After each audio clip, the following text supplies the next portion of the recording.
అమరజీవి శ్రీ పొట్టి శ్రీరాములు జయంతిని పురస్కరించుకొని నగరపాలక సంస్థలో వేడుకలు నిర్వహించారు. మేయర్ దేవరకొండ సుజాత ఆయన చిత్రపటానికి పూలమాల వేసి నివాళులర్పించారు.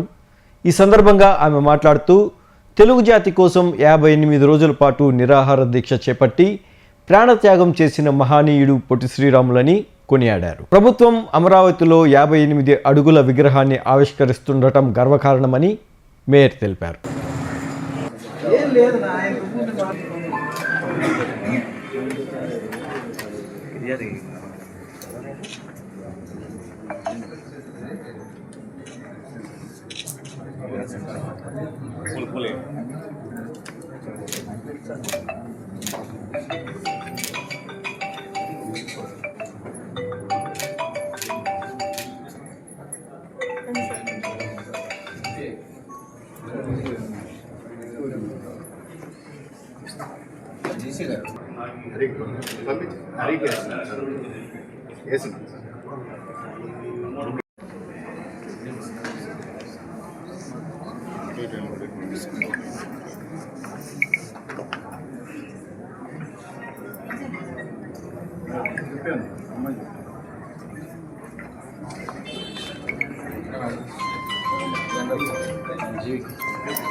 జయంతి సందర్భంగా అమరజీవి పొట్టి శ్రీరాములు జయంతి సందర్భంగా ఈరోజు 125వ జయంతి జరుపుకోవడం జరుగుతుంది.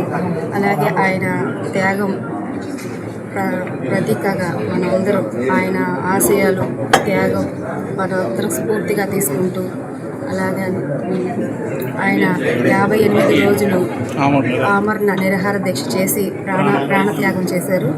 అందుకని ఈరోజు విజయవాడ అమరావతిలో 58 అడుగుల విగ్రహాన్ని ప్రతిష్ఠించటం జరుగుతుంది. అలాగే ఆయన ఆశయాలు మనం కూడా స్ఫూర్తిగా తీసుకొని ఈ సందర్భంగా మనం కూడా కృషి చేద్దాం.